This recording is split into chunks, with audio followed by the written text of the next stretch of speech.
have with us Guillaume Boutin joining in on the show right now from the Proximus Group, joining in to help us understand what really went on behind this particular deal.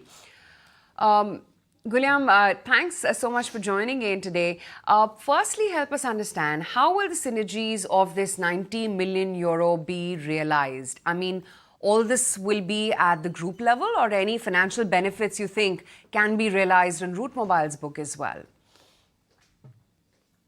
So the synergies will benefit to both Telesign and Route Mobile. It's a little bit too early to be more precise because we need to do more analysis in between signing and closing to get to a clearer understanding on how those synergies are going to be delivered. But what I can say is those synergies are going to be for 75% related to cost and for 25% related to revenues and cross-selling, and that this value will be shared in between Telesign and Route Mobile entities. Thank you so much for joining in. So what are the cross-selling opportunities for Route Mobile per se from this deal? So Route Mobile will be able to cross-sell the digital identity products of Telesign using its sales force where it's got a strong presence.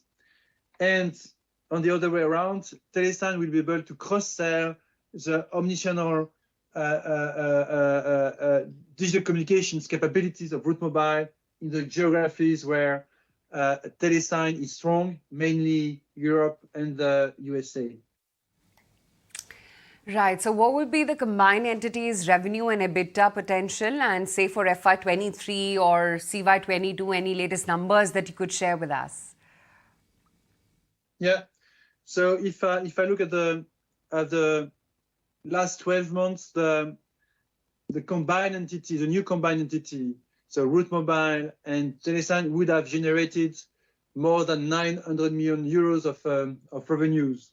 Yeah, and the EBITDA number will be at Telesign. We are close to zero in terms of EBITDA generation because we are in the investment phase, and Route Mobile was generating 12.8% of EBITDA margin.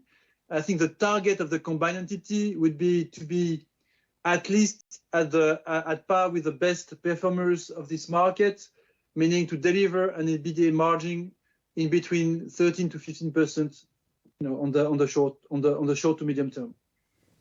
Sure. And are there any plans for reverse listing Telesign with Route, or any plans of delisting Route Mobile from the exchanges?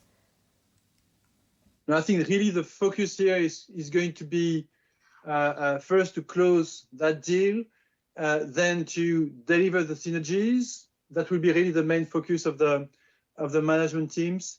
I think we will see where we go with the MTO and after the completion of the MTO.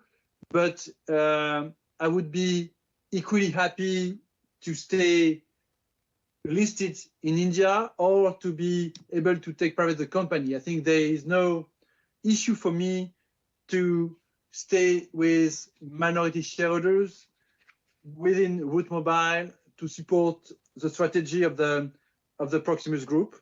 So I can really be happy with both outcome of the MTO, either a full delisting or a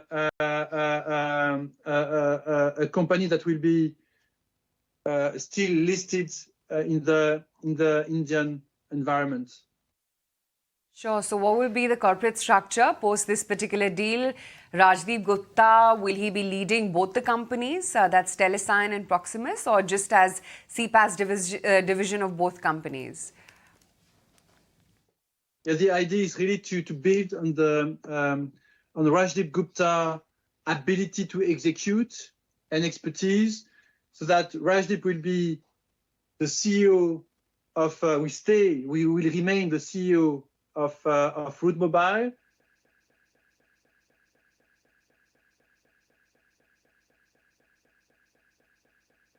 I just wanted to also understand from you, because one of the bigger concerns of the minority investors of Route Mobile is that the growth of Route Mobile could slow down given that the focus would be on this transaction. So what would be your message perhaps to investors? How would you allude to the concerns on the street?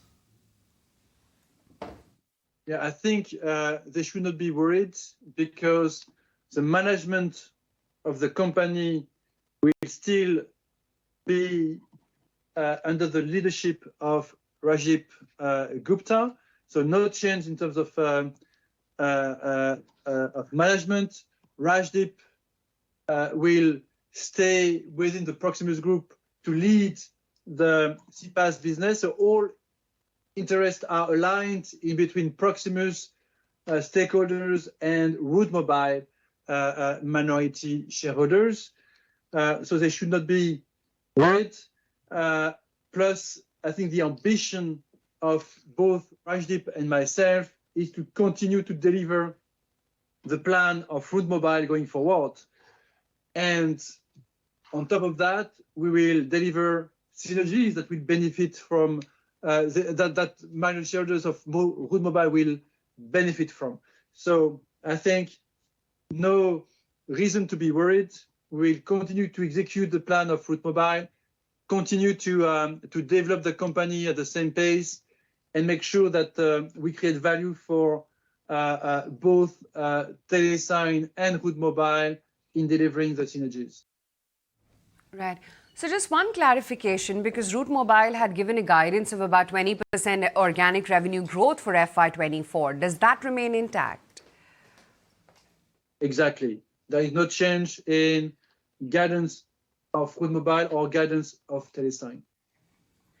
Have you also signed any contract with Rajdeep? And if so, for how many years will he continue to manage the CPaaS business? And any non-compete clause? Also, is there a clause of him selling his 14.5% stake back to you? I think we do not disclose this kind of details.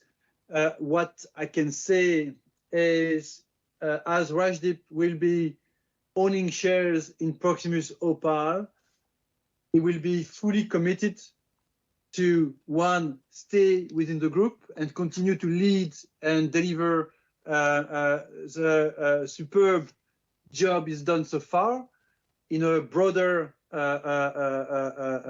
environment, because the battlefield of Rajdeep will be way bigger tomorrow compared to what it is today. And it will be fully incentivized and motivated to continue to deliver values both for the Proximus Group and the Route Mobile minority shareholders. But I cannot disclose, details of all the agreement that we have announced this morning, for obvious reasons.